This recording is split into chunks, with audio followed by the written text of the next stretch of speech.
You're listening to the Spark Radio Network, internet radio like you've never heard before. Innovation, creativity, and imagination are all said to begin with a spark. So fasten your seatbelt and take the ride of your life and listen for the spark.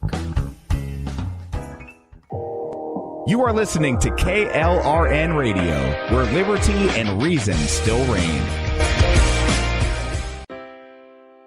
Most writers and radio show hosts know that to connect with your fans, you need to do more than just write books or record the latest podcasts. There are many different elements that go into forming an online platform, but there are also many hidden traps. To make matters worse, solid advice on how to survive the muddy waters is scarce. In the book Hidden Traps, I talk about some of the important issues of working with an online platform, highlighting traps that could put your physical or internet security at risk or be harmful to your reputation. Are your social media posts just links with a few disjointed words, making you look like someone who can't complete a sentence? Did your new website cost you more than you anticipated? Are you leaking your personal contact details across the web without even knowing it? Then you need Hidden Traps. Hidden Traps is now available in paperback and ebook from a variety of retailers, including Amazon, Barnes & Noble, and Kobo. Visit blackwolfpublications.com for more details.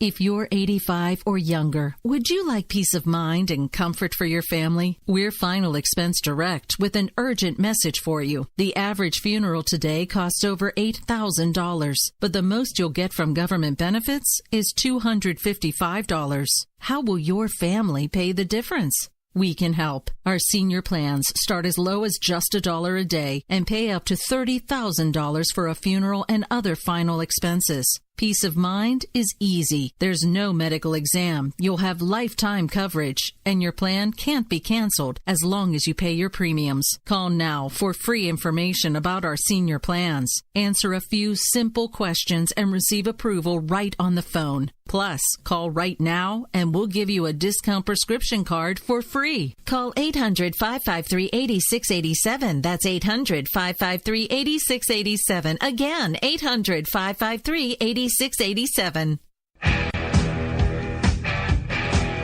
KLRN Radio has advertising rates available. We have rates to fit almost any budget. Contact us at advertising@klrnradio.com.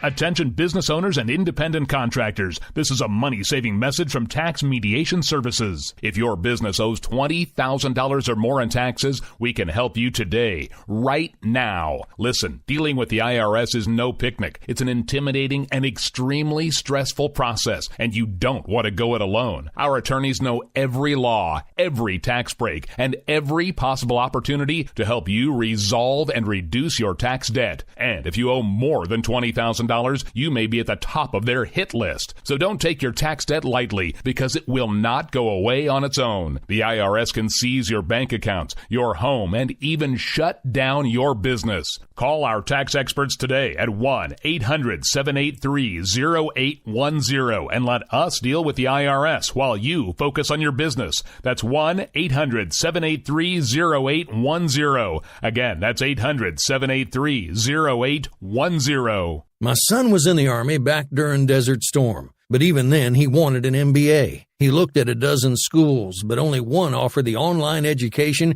and flexibility he needed while he was in a tent in Iraq. Grantham University. Turns out that Grantham's been delivering affordable, relevant college and advanced degrees for over 65 years. Heck, if they can deliver a quality education to a soldier in a tent overseas, think about the flexibility Grantham can offer you so you can earn your degree too. It doesn't matter how complicated or full your life is. If getting a degree is on your bucket list, you'll want to do what my son did. You'll want to call Grantham. Find out how easy it is to get started on your education so you can check that college degree off your bucket list. Call Grantham right now, 800-910-1370. That's 800-910-1370. Flexible, affordable, relevant. Call 800-910-1370. Sometimes riders feel lost, unsure why a passage may not be working. It takes another set of eyes to help us nurture our writing into full maturity. At Black Wolf Editorial Services, we strive to enable writers to develop and grow, offering manuscript critiques and line edits through a mentoring editorial style. We also offer assistance on generating a writer's bio for your websites. Black Wolf Editorial Services, nurturing your writing into maturity. For a full list of services, visit blackwolfeditorial.com. And so, my fellow Americans, ask not what your country can do for you, ask what you can do for your country. Freedom is never more than one generation away from extinction. We didn't pass it on to our children in the bloodstream. The only way they can inherit the freedom we have known is if we fight for it, protect it, defend it, and then hand it to them with the well-taught lessons of how they in their lifetime must do the same.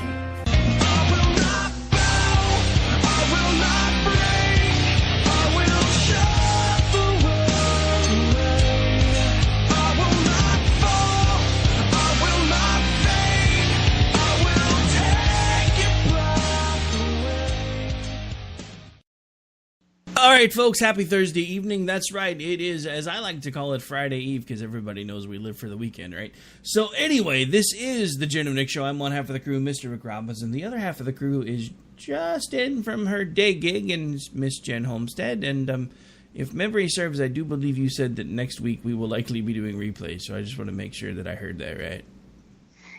Yeah, I've got events. Cool. No worries. Nonstop, so. I just wanted to make sure that anybody that is tuning in realizes we will not be live next week.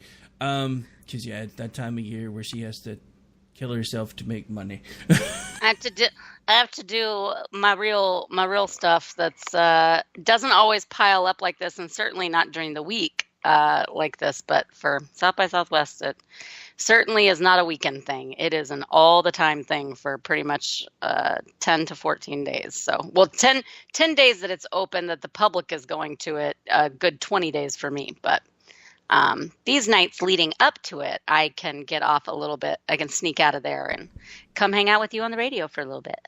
Sweet. So I would also like to say Happy National Women's Day to my co-host. Yeah, international. Oh, I'm sorry. It's international. That's right. I forgot. I'm sorry.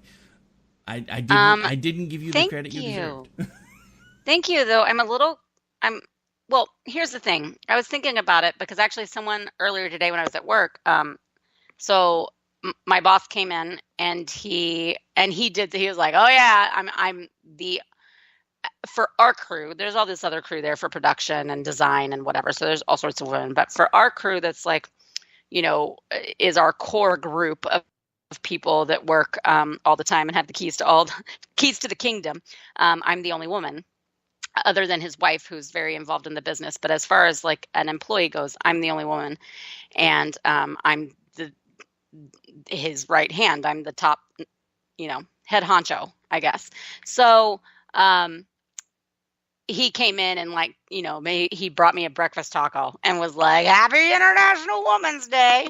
And it's really funny because he's this like big burly Texan, like totally like blue collar worker. He can do everything, but like very intelligent. He can do everything and he will outwork anyone you will ever meet, which is a really great example for me to have, especially when I'm hiring people that turn out to be whiny little prima donnas. I'm like, if he's not too good to do it, and he owns all these businesses. He owns half of the entertainment district downtown Austin and 6th Street, and runs all these humongous events and has several different nonprofit organizations and a licensing firm. And I mean, you name it, he has it. He'll be up on the roof in the rain, like fixing the air conditioner. He'll be under the stove, fixing a pipe. Like he can do everything. And so it's a really good example to be like, no one's too good to do anything, because if I need a toilet plunged and he's right there, he will absolutely do it.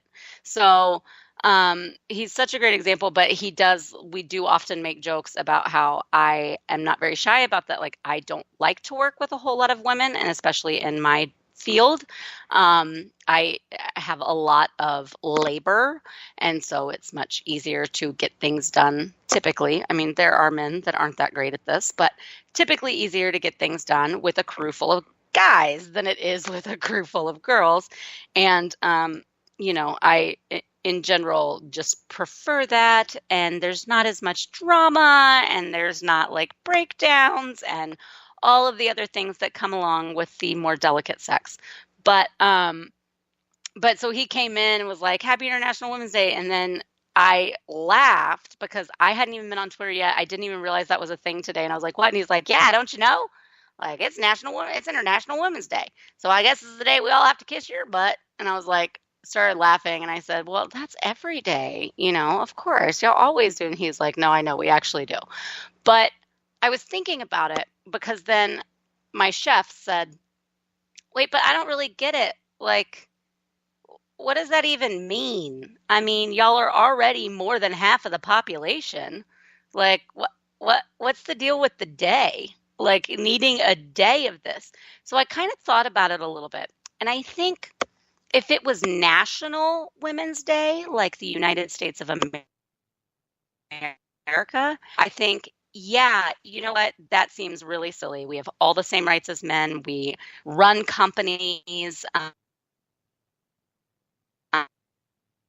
Make tons of money or not make any money. We can do the sky is the limit for women in this country. And I know that people have tried to recently act like that's not the case, but it really is. And we do have equal rights, and we are capable of so much, and we are given so much opportunity here. However, and there's a lot of parts of the world where that's true too, to a certain extent. But there is a lot of area of this planet where women don't have that standing, and they aren't afforded those opportunities. They aren't allowed to do so many things. So I get the idea of kind of celebrating it when you think about it in that way, of how many women are still not treated equally all over this world. However, those women who are not being treated equally don't even know to Day hashtag, and it means absolutely diddly squat to them. I mean, if they still aren't allowed to drive or go out of the house without a head cover on, or if they're in the fields, working in their bare feet, like, what does it matter that we're having some sort of Western world International Women's Day to pat ourselves on the back? Well, so, I mean, I get it from the international perspective, but, here in America, I gotta say the whole concept really confuses me. I mean, because as a conservative, I can take a moment and I can say, I wish to honor you as a woman because you're my co-host and you're my friend. Because as a conservative, I'm not nearly as confused as most liberals seem to be. But what confuses me is it's the liberals that seem like they were pushing this idea for International Women's Day. But here in America, I thought gender was all a social construct now, and it didn't matter because, men have uteruses too, and they like to wear man buns, and they like to carry merces. The funny thing is you never actually hear anybody say that a woman has a prostate gland. Somehow men can have uteruses, but women can't have prostate glands. I'm confused by this. I'm confused by funny. All of it, to be quite honest. Not because I'm a conservative, because we do believe that there is a difference between the sexes, whether anybody wants to admit it or not. And we do tend to hold women in a higher regard because, again, you guys do things that we would never even dream of, like pushing life out of a certain area that comes out the size of a watermelon. And we're watching that going, there's no way in hell I could do that without passing out or screaming for my mommy. Not to mention the fact that according to my grandfather, and it's good advice, never trust anything that can bleed for 7 days and doesn't die. But also make sure you keep it happy and keep it close, just in case. But that was my granddad. Well, so. I was going to say...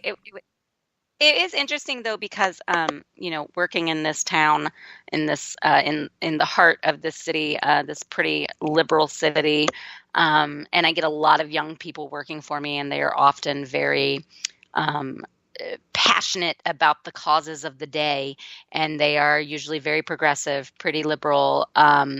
And one of my guys that has become just even this week, he moved here about a month ago, and he moved here from California, and he's very liberal.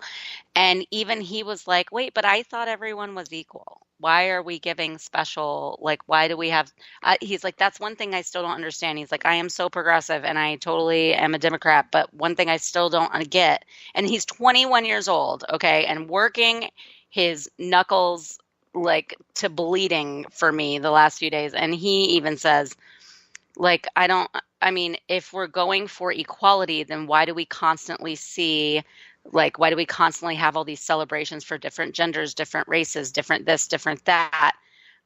Celebrating it is one thing, but acting like, the way that the media and the left side of politics tends to do, like it's something that should separate, give extra qualification to, all of that kind of stuff. He was like, I don't get it, because I thought the whole point was to be equal and to not see, not look at things that way. So, I don't get why this. And I'm like, okay, you have a good head on your shoulders and stick with me and you'll be conservative before you know it.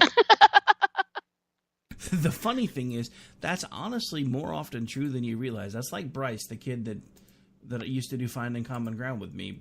Before the show was over, honestly, one of the ways we got him to be able to do the show was he was still in high school in New Jersey. Well, they had the ability to basically do an internship. So what happened is I kind of became his instructor for like the 2 years that he was on the show. He did it both his junior and his senior year.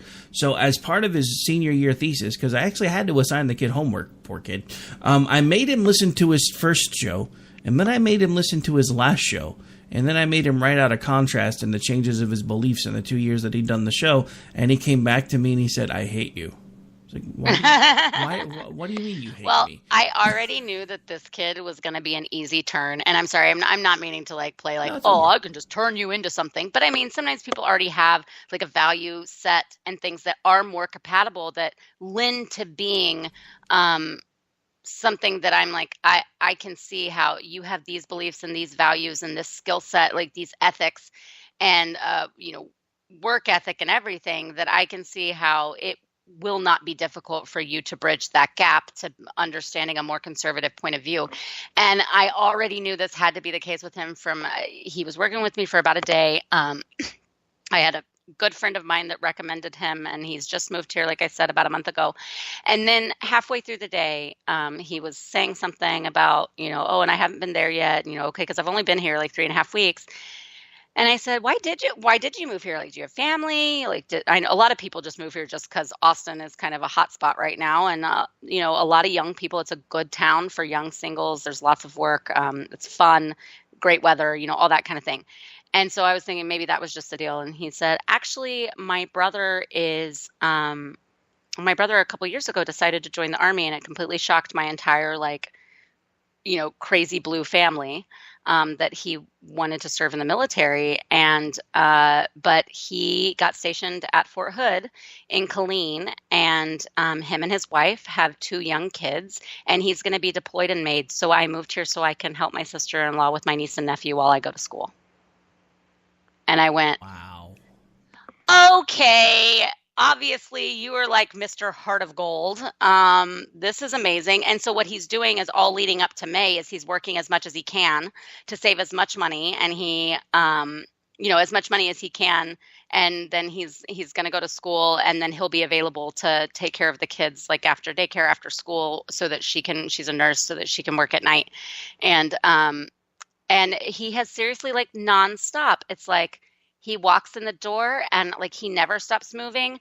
I don't have to babysit. Like, it's all sorts of random crap it's a lot of grunt work right now, setting up for everything and getting everything ready. And we get pulled off on different projects by all the different people that are with the client. And it's sometimes it's get up on the roof and this and that. Sometimes it's just change a light bulb. Sometimes it's move this 15 pallets of beer or whatever. Today it was a 2-ton mixer. And he does it all like just great. But then he comes in the kitchen and my chef is preparing the lunch for the crew, and he doesn't have anything to do right at that moment. So he washes his hands and he said, tell me how to plate it. I'll help plate. Tell me, okay, they're bringing dishes back, and say, okay, I'll wash the dishes. Don't worry, I'll do that, and just jumps right in, figures out how to do stuff. And it's like, I have to remember sometimes that there are still young people like that in this country, and not all is lost on what we see publicized in the media all the time about this whiny, entitled generation, these awful millennials or whatever, that there are still kids like my guy out there that know how to work, want to work, are just good-hearted and are good to people. They're good to their family, and they're going to make great adults in this world. And they're going to own businesses, and they're going to run for office, and they're going to shape part of the future as well, not just all of those brats at some of these universities that need a safe space. Well, the funny thing is, what I noticed, keeping in the same topic for a second, with the younger generation, the ones that they start out liberal and then they kind of shift more towards the conservative side to a point. They're kind of this hybrid, because if anything, they're as close to true libertarian as I think I've ever really seen, because they're a hybrid of, social issues they really couldn't care less about, but, fiscal issues and, things like being able to run your business without the government being all up in your Kool-Aid, people staying out of your bedroom, things like that. And it's weird because it's like the same with that Bryce kid that I was talking about, because in a lot of ways he did become more of a conservative, but he's also, at the same time, he's still on most liberal issues. He could really not give a care one way or the other. And I think in some ways, I think that's where we're headed, is I think we're going to start getting more of a hybridization between both liberal and conservative beliefs, and I don't necessarily see that as a bad thing, because I think I think it might be a way to bring us back from this hyper partisanship when we have the younger generation seeming to want to push more and more towards the middle. So I mean, it's one of the things that does give me hope. What terrifies me is the not so younger generation. And not to throw you under the bus because you're kind of in the same category, but the later millennials, a lot of those are the ones for the most part that are just like, everything should be handed to me. I shouldn't have to do anything. I'm an American, so I shouldn't have to work for a living. My government should take care of me. And that and I blame a couple things for that. I blame, people. I mean, first of all, like, it's not like these people all were born like thinking that way, right? It's been shaped by public education, by the media, by their parents' inactiveness as true role models and instilling the various values in them, or instilling extremely liberal entitled values into them. And society as a whole. And it does matter where you come from. There are a lot of places that coddle to that a lot more and are more aware of that. And there are a lot of places that are not. And it's one thing when I always get people that say, oh, but, okay, I want to move to Texas, but don't move to Austin because it's so liberal, blah, blah, blah, blah. Well, that is true and it's not true, but like Texas liberal is still always going to be a different breed, even with the implants coming in. It's more environmentally focused liberal, and obviously, like, we have a decent sized gay community here, but that issue is falling less and less off the political radar as far as being an actual real problem. Sure, they are pushing for all of these things as like the LGBTQ kind of mafia, but I'm talking about the daily life. That is not so much of a shock to people anymore. That is not something that people really get hung up on as much anymore. And that's becoming a lesser of an issue, even among churches and stuff, of being like, well, church, places that used to say, well, this is what it says in the Bible. A lot more people are going, that really isn't our place. I mean, this is what it says, and I can still believe that, but it's not my place to be judge, jury, and executioner. That's left up to God. And so this person is my coworker and a great friend and everything, and I'm going to go to his wedding and I'm going to celebrate that he's found love or whatever else. And there's less of a conundrum with that with people, even, 50 and younger. And 10 years ago, that wasn't the case. Those people that are 50 now were having more of a problem with it when they were 40. But the world has changed and social dynamics change and minds are opened and in some ways, like, hearts are grown they've grown bigger and more accepting in some of those ways. So those ways are going to be things that I think are very positive for the future and what these generations hold. Then the other side of it is, like you said, these kind of older millennials. Well, that is like it is like a combination, the like worst little melting pot of some really failed things amongst multiple generations that have kind of led to that kind of group. And some of it's the government and the bureaucracy and the public education, like I said, and societal pressures that the media loves to highlight and put on. And so I think that you're right, though, that younger crowd is a little bit there's quite a bit of that group that is not so heavily into it in that way as some of these older millennials are, that now we're seeing that doesn't quite work. It wasn't quite great to have hands-off parenting and like let them just act it out. They need to do that. Give them attention because that's just what they need, or let them do this so they don't get mad at you. I think everything kind of comes full circle, and every young generation up and coming, according to the older generations, is wrong and bad and not doing things well and is crazy. And whether it was rock and roll back in the day or the kind of hippie movement in the day, and now you've got the millennials and all of their craziness. I mean, it always comes to like a peak, and then it kind of tapers off for a while until that whole next group comes that we all think is awful again. Yeah, no, exactly. All right, so I guess we should probably start moving into actual news and topics of the day. So I know you hadn't been keeping up very well, so I've been kind of perusing everything for the last hour or so. This is actually news to me. Apparently this posted about 4 hours ago, and somehow I missed it.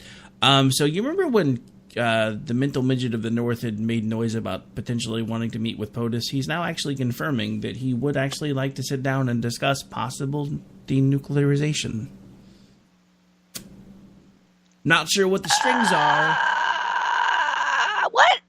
Yeah, I'm not sure what the strings are going to be, but I'm flashing back to, the leftist meltdown when Donald Trump was playing hardball with Boone, and basically everybody was like, "Oh my God, we're all going to glow in the dark. Everybody's going to die. We're going to be speaking Korean before we know it. He's the worst president ever." Well, somebody blinked and it wasn't Trump.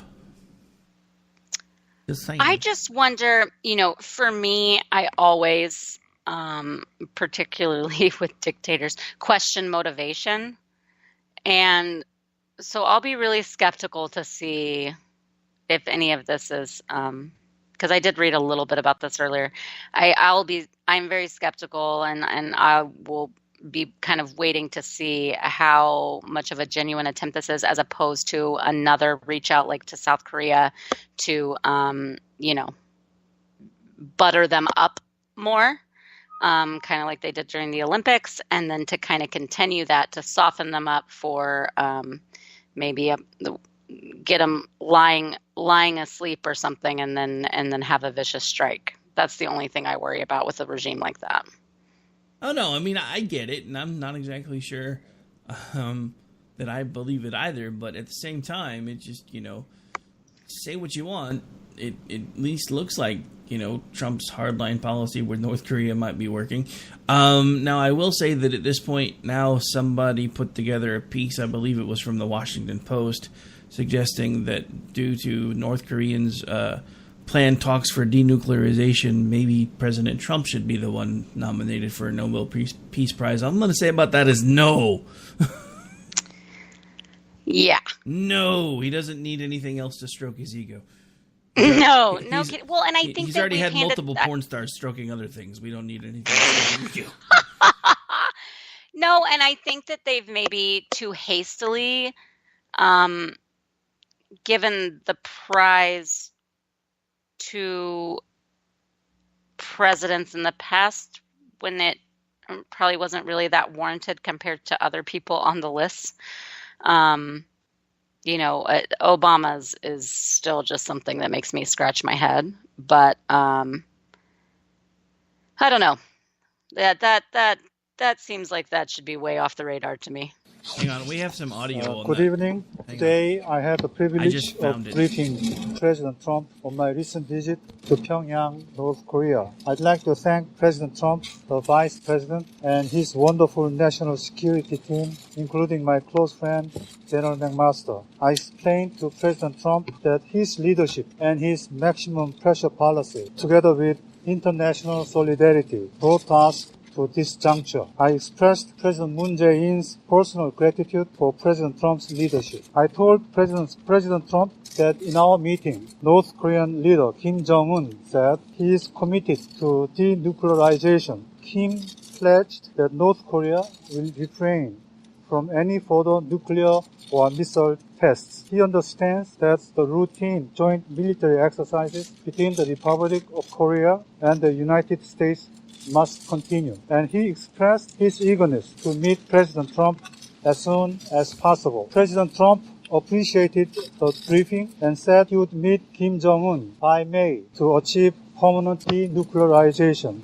The Republic of Korea, along with the United States, Japan, and our many partners around the world, remain fully and resolutely committed to the complete denuclearization of the Korean Peninsula. Along with President Trump, we are optimistic about continuing a diplomatic process to test the possibility of a peaceful resolution. The Republic of Korea, the United States, and our partners stand together in insisting that we not repeat the mistakes of the past and that the pressure will continue until North Korea matches its words with concrete actions. Thank you.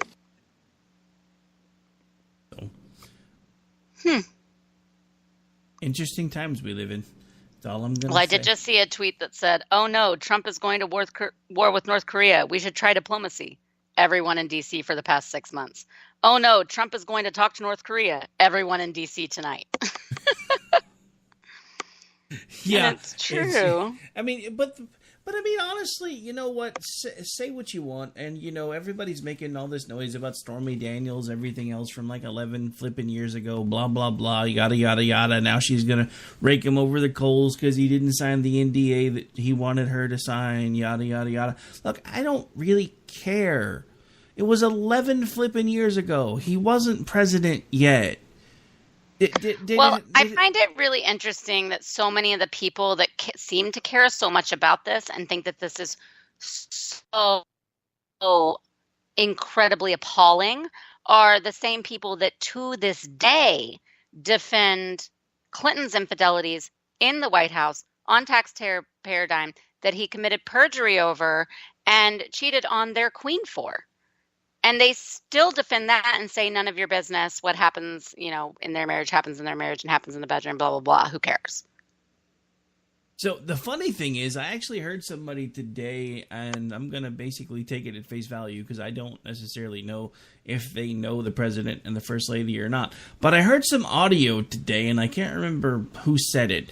But apparently they have kind of an arrangement where they kind of go do their own thing, and I'll let you guys fill in the blanks as to what that might mean. Well, and I mean, it's not something that I will ever do in my marriage or would ever want for me and my partner, but there are people that do, and there are people that have different, you know, relationships, and they have a different way in which they operate. And, you know, this side of politics, the people that are pretty bleeding heart, you know, are usually telling us to not judge other people and to accept them for what their lifestyle choices are and how they choose to be. And it's none of your business. And so you shouldn't be concerned if they're swingers or if they are bisexual or if them and their partner have an open marriage and have agreed to things like this. But I get that it's more concerning when it's someone like the president of the United States who kind of, like one of my issues with the whole Clinton thing was if he would lie so egregiously and bald-facedly to the American public and to the court about something like a blowjob, what won't he lie about? Like, what else would he lie about? Like it did not have to get out like that. It got out like that because he committed perjury and because there were he didn't, you know, cross his T's and dot his I's on everything. But you know, I think that had it not gone to a court type situation, there, even though Republicans would have been like, "That's horrible, this is ridiculous," you know, all of that, and there still would have been all the screeching, and all the church ladies would have been freaking out and wagging their finger. Well, isn't that just special? Oh, sorry.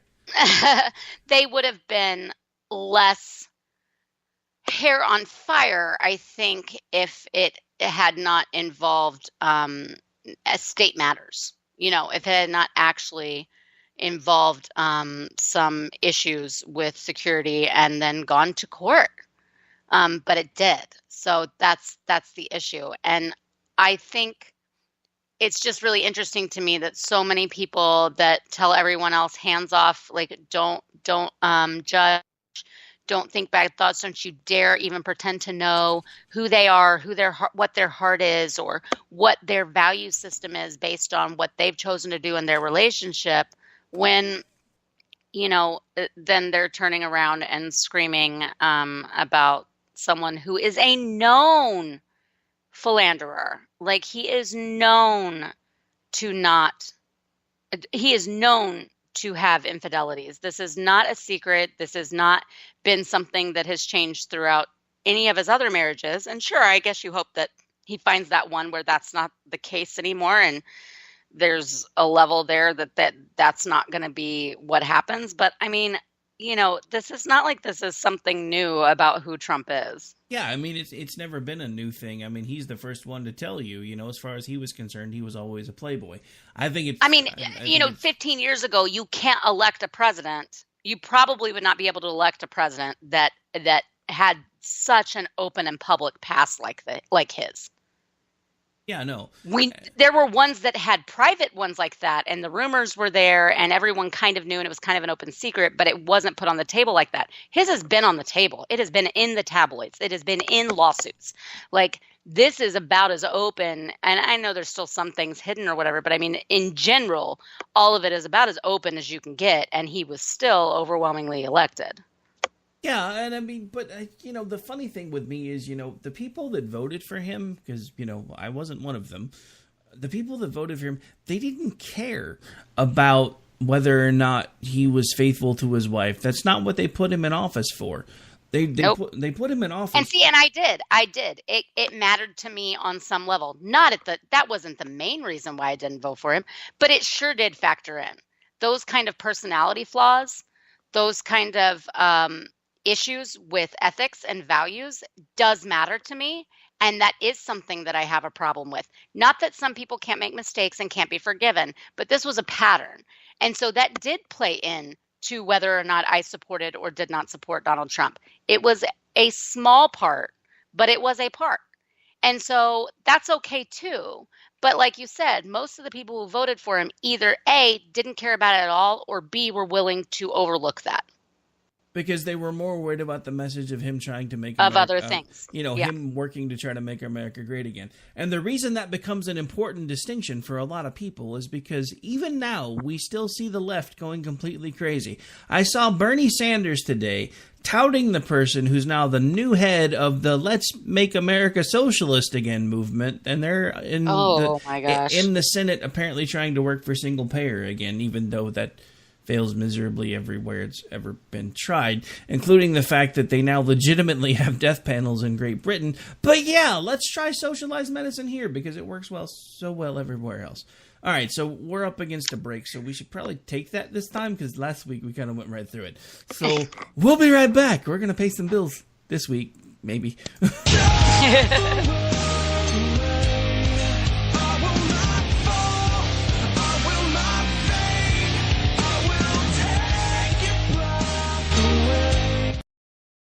My son was in the Army back during Desert Storm, but even then he wanted an MBA. He looked at a dozen schools, but only one offered the online education and flexibility he needed while he was in a tent in Iraq. Grantham University. Turns out that Grantham's been delivering affordable, relevant college and advanced degrees for over 65 years. Heck, if they can deliver a quality education to a soldier in a tent overseas, think about the flexibility Grantham can offer you so you can earn your degree too. It doesn't matter how complicated or full your life is. If getting a degree is on your bucket list, you'll want to do what my son did. You'll want to call Grantham. Find out how easy it is to get started on your education so you can check that college degree off your bucket list. Call Grantham right now. 800-910-1370. That's 800-910-1370. Flexible, affordable, relevant. Call 800-910-1370. Tired of paying outrageous prices for Viagra? Well, we have great news for you. Now you can finally get Viagra at huge discounts. Healthy Man allows you to save up to $500 on Viagra. Why pay U.S. pharmacy prices of $15 per pill or more when you can get Viagra for less than $3 a pill? Call today and get 40 Viagra pills for only $99. This can cost as much as $600 at your local pharmacy. You can't afford not to call us. If you want Viagra at the lowest prices, never pay $15 a pill pharmacy prices again. Get Viagra for less than $3 a pill. Call 1-800-516-7602 today and save up to $500 and get 40 pills for just $99. Healthy Man is fast, easy, and affordable. Operators are waiting at 1-800-516-7602 to take your call right now. Call 1-800-516-7602. That's 1-800-516-7602. Again, 1-800-516-7602. Attention business owners and independent contractors. This is a money-saving message from Tax Mediation Services. If your business owes $20,000 or more in taxes, we can help you today, right now. Listen, dealing with the IRS is no picnic. It's an intimidating and extremely stressful process, and you don't want to go it alone. Our attorneys know every law, every tax break, and every possible opportunity to help you resolve and reduce your tax debt. And if you owe more than $20,000, you may be at the top of their hit list. So don't take your tax debt lightly, because it will not go away on its own. The IRS can seize your bank accounts, your home, and even shut down your business. Call our tax experts today at 1-800-783-0810 and let us deal with the IRS while you focus on your business. That's 1-800-783-0810. Again, that's 800-783-0810.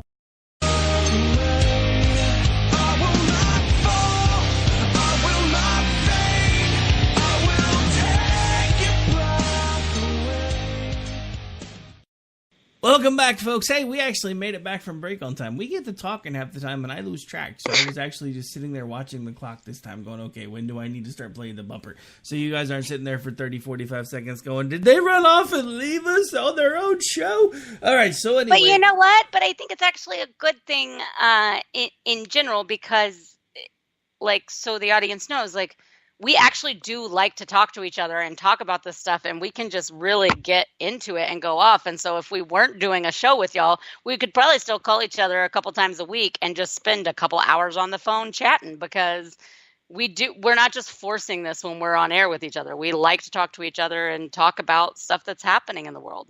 The funny thing is, I'm actually thinking about setting up a Patreon account for all the shows that we do and start recording the stuff that we talk about between breaks and sell it to people over there. Be like, you want to hear this stuff? You got to go pay for it, bitches. But anyway, so explicit. we've been all over the place tonight, but it's all still kind of in the same vein. I mean, you know, and say what you want, like the whole. And honestly, this is something that happened to me today. So I was part of a Facebook group up until today. That was called Facebook. Yeah, literally up until today. No, I left. Called Facebook Conservatives. But what it had turned into was this Facebook group that was basically nothing but a civil war with battle lines drawn of did you vote for Trump or did you not vote for Trump? And if you voted for Trump, you're a traitor, or if you didn't vote for Trump, you're a traitor. So that's all. I've been in this group for months, and that's all I've seen is meme after meme after meme, either treating Trump like he's Satan or treating Trump like he's the second coming. So I finally, in my last post of the group, it was on one of the ones that was the one of the memes about if you voted for Trump, you sold out all your values and you did this and you did that and this was a test and you failed. And I finally just said, you know what, guys, I'm done. Consider this my resignation from the group. I said, look, I'm actually trying to fix the things that are broken, and right now this country is so fractured that it's unbelievable. I've not seen it this way since probably the actual Civil War. The scary thing is we are in a civil war right now. We're just not in a civil war where shots are being fired, at least not literally, but shots are being fired figuratively every single day because the new battle lines are in cyberspace. They're happening on social media where people are separated enough that they feel brave enough that they can say whatever they want to say, whenever they want to say it, because they don't have to be connected to the people that they're attacking. But at the same time, I'm actually trying to fix the things that are broken. So I don't have time for the Trump is the devil crowd anymore. I don't have time for the Trump is the savior crowd anymore. Trump is a man. Trump is a flawed man. Trump is not perfect, but he is my president. He is POTUS. I will do my best to support him when he deserves it, because the office deserves respect, even if sometimes the man does not. And there are times when I've agreed with what he's done, and there's times that I have disagreed with what he's done. But I am done with this group. God bless all of you. Have a good day. And I hit leave group. So I forgot to turn off notifications, though. So I had this, and it made me wish I hadn't left quite so soon, because I had this guy that as soon as I posted it, hits the reply button and says, logic like this would have meant that during Germany, you would have been a supporter for Hitler because he was the president of Germany. And I so wanted to rejoin the group just to verbally punch him in the face, because I'm so tired of that comparison. Because Trump is a lot of things. He's narcissistic, not nearly as narcissistic as Obama, but he is narcissistic. He's very self-absorbed. He has to be the center of attention. This we know, but he's not effing Hitler. And for those of you that keep telling me he is Hitler, then why the hell do you want him to take all the guns away if he's Hitler? Pick a side. Why do you want him to do pretty much anything if he's Hitler? I mean, it's so silly. But I think that you said about, how people are online and they don't have to look at people in the face, and they get pretty brazen in what they say, and they act in a way that they otherwise would not. I mean, I find this all the time with even real life friends and how they post on Facebook versus how we actually have discussions and debate in real life. They don't scream in my face and call me all sorts of names and say that I'm ignorant and stupid and racist. But online, that's their portrayal of anyone that disagrees with them, any of their liberal stances. But then at the same time, this is kind of a problem with technology in general, because it's not just social media. I find that when I'm working with clients, I will get people that are extremely obsessive, curt, and just email and talk in a way that I do think, is this how you're going to be in person when I meet you? Because this is absolutely absurd. And then I meet them in person, and sure enough, no, they're not near as anal or as impatient and demanding as they can be when they're sitting behind that computer screen typing out this email to you and needing this response at this time because that they've deemed so important for what they want right now.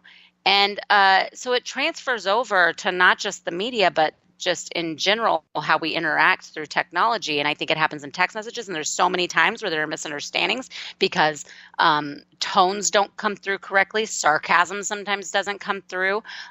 Things seem rude if you haven't put a smiley face on the end, all that kind of stuff. And that is going to be something we're going to struggle with and have to figure out how to deal with in not just this country, but the whole world. And it does change how we interact about politics. And, we've talked about it a lot, but it has made it extremely volatile online when discussing anything political or cause oriented. I forgot I was muted. I'm over here like, yeah. And I'm like, wait. I can't hear myself, which means she can't hear me either. Never mind. All right. So, no, I completely agree. I don't honestly know how we come back from the brink of this. That's like yesterday with Marina Sirtis being all over Dana Loesch because, Dana usually, whenever somebody says something that's trying to get under her skin, she'll usually do the QT thing and be like, which quote tweet for those of you that don't spend any time on Twitter, and then basically just do a single thing like God bless or something. So Marina quote tweets Dana and says, I would say God bless you, but I know for a fact God isn't going to bless you because you are putting guns above the lives of our children. But her bio, by the way, says let's keep the discussion civil. This is Marina Sirtis, for God's sake. I grew up watching this woman on Star Trek: The Next Generation. She was actually a good part of my childhood. I'm so tired of these people that were positive influences in my childhood turning out to be complete douches in person. Because I'm over all of it. I mean, that's like all these people that are like the NRA is a terrorist organization. How the hell is the NRA a terrorist organization? There are 5.5 million of us. If we were a terrorist organization, every single one of you would be dead now. Oh, so much more would be if the NRA was a terrorist organization, it would be unstoppable. I mean, at this point in this country, if they were were a terrorist organization, there would be no question. It would be blatantly obvious, and they could have done a lot of damage and inflicted a lot of pain. And of course, that's not what's happening, because that's not even close to the goal. And they still can't show us where they are actually contributing to any of these tragedies.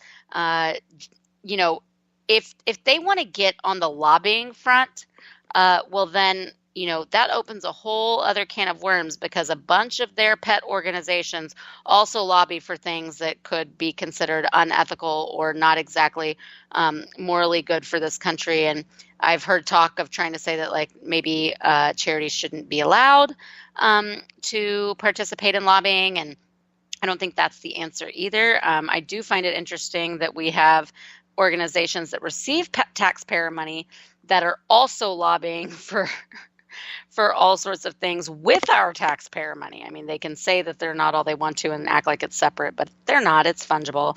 And so, you know, if you want to say that because they lobby for gun rights, that makes them a terrorist organization, then we're going to have a lot of issues with a lot of other organizations that lobby as well. All right, so we are getting short on time, but I wanted to bring up one other thing that kind of correlates with this, because this turns the entire gun argument on its head, in my opinion. So there's a small town in Georgia that some of you may or may not have heard of. It's Kennesaw, Georgia. So in the 1980s, they passed a law stating that it was mandatory that gun ownership exist in this particular town, and that each house have a gun present in its residence. Now, the law isn't blatantly enforced, so that the cops don't come knock on your door and give you a ticket or anything if you don't have a gun, but it's understood that pretty much every house in that town has a gun. Since they've passed that law, they have had one murder in 6 years with a town of 33,000 people. I heard a little bit about this. That is crazy. Well, I mean, there are entire countries that, again, don't enforce it like crazy. At one point, they really did. But like Sweden, where that is pretty standard for everyone to be trained in firearms and to have one in their household. Yeah, I mean, you know, in Sweden, it's a bit of a different thing because they have like 2 years mandatory military service, and you get to keep it goes through a different process, it goes through a different process, but they also have very low rates of violent crime. Yeah, like them, you know, as an example, you know, not only have they had one murder in 6 years, they have one murder like every second pretty much everywhere else in the country, but their overall crime rate is less than 2%. Yeah, that's amazing.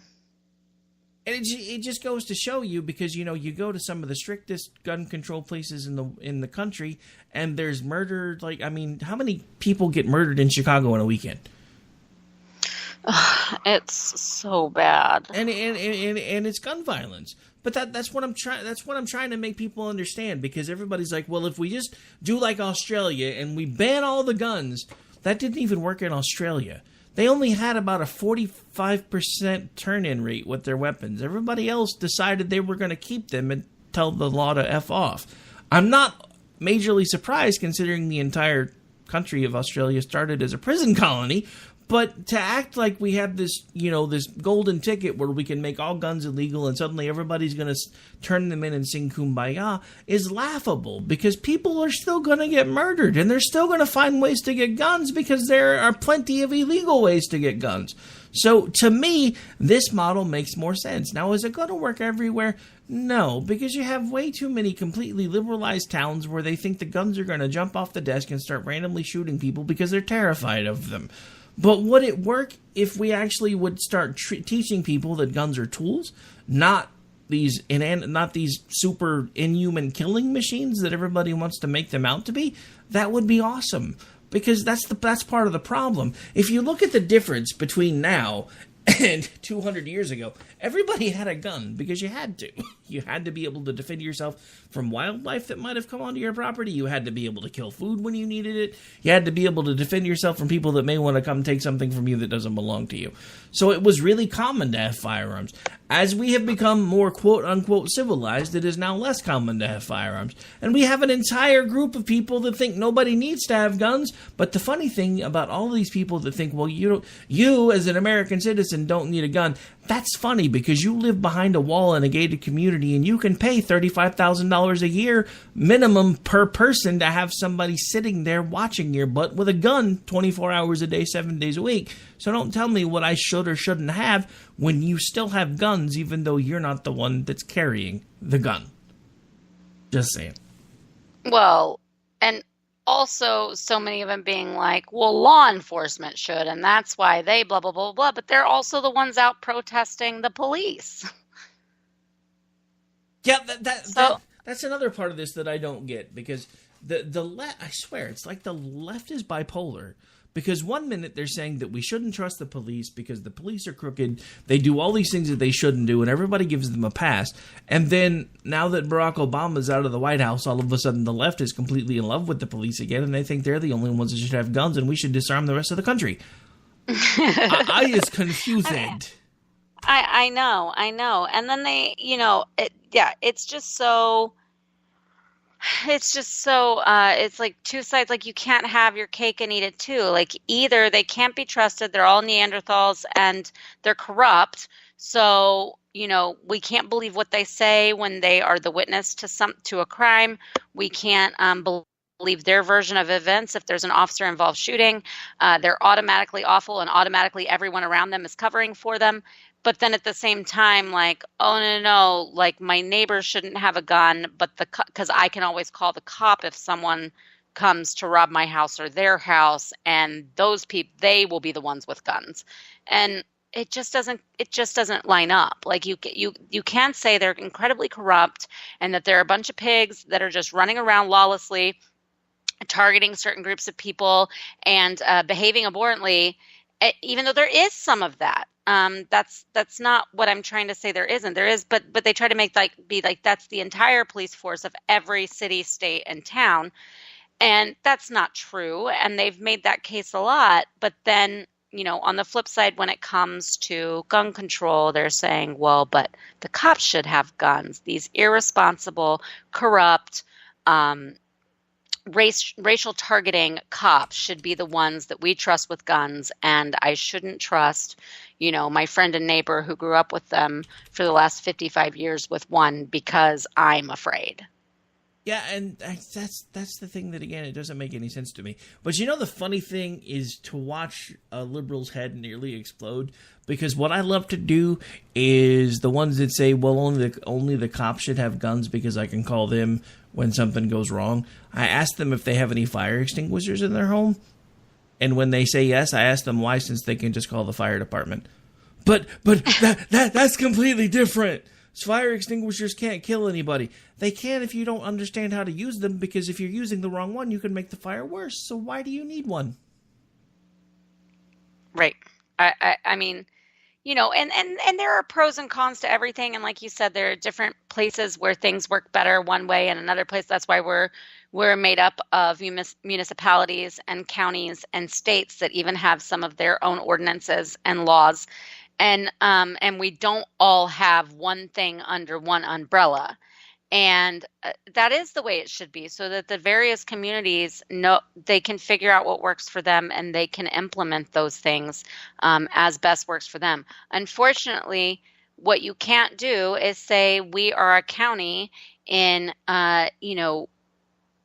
Vermont, and we are not going to allow you to own a firearm, because it is the Second Amendment in our Bill of Rights in our freaking Constitution. And I don't understand why they cannot get through their heads how powerful and incredible that is. It was not listed 8th. It wasn't, first of all, it was listed in the original 10. Second of all, it wasn't listed high in the line. It was free speech and press and freaking bear arms. Yeah, protect yourself. I mean, they saw it only as second to being able to not be jailed for what you had to say. Makes sense, don't it? They saw it as you get to say what you have to say, and you get to have an arm to defend it if someone tries to shoot you for it. That's basically what that is.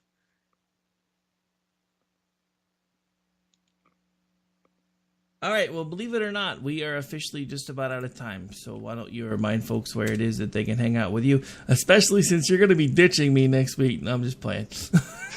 Well, I'm kind of ditching everybody, so you won't find me around much for the next 10 to 14 days. But typically, I will check in a little bit here or there on Twitter at jhomestead, Facebook JR Homestead. And you can always check out misfitspolitics.com. They are going to continue with Misfit Mischief tomorrow night without me, so everybody fingers crossed. But no, I've got a great team that we all kind of share duties on stuff like that. So the show will go on, even though I will probably be elbow deep in all sorts of other stuff. All right, well, have fun at South by Southwest. Hopefully you can survive it, because I know it's kind of crazy. It's a little crazy. I mean, it's fine. Who doesn't want to work 21 to 24 hours a day for like 10 days straight? It's fine. Yeah, absolutely fine. Whatever. I suck it up. It's a short period of time. It's kind of my Super Bowl for my event year, and I suck it up and get it done, and I can sleep after that and recover, and then I don't have as many other times throughout the year where things are as intense. So it's just prepare and get through it, and then live to tell all the hilarious tales, all the close calls. And we will be waiting with bated breath to hear those things. All right, folks, that's going to do it for this particular episode of America Off the Rails. I am your host, Rick Robbins, and I'll be back with you tomorrow night for what turned out to be an abbreviated week for America Off the Rails, because we were only able to do live radio 2 nights this week, thanks to the guy on the drunk tractor dude that took out my internet yesterday, and it took like 5 hours to fix it. Yay, for being not that guy. But we'll be back with you tomorrow night for America Off the Rails, and then we'll round out the night with Robinson and Wright right here on KLRNradio.com. We will see you guys when we see you, and wish Jen luck, and hopefully she'll be back in one piece week after next. Take care, guys. Have a great night. Remember, tomorrow's Friday. We're almost there.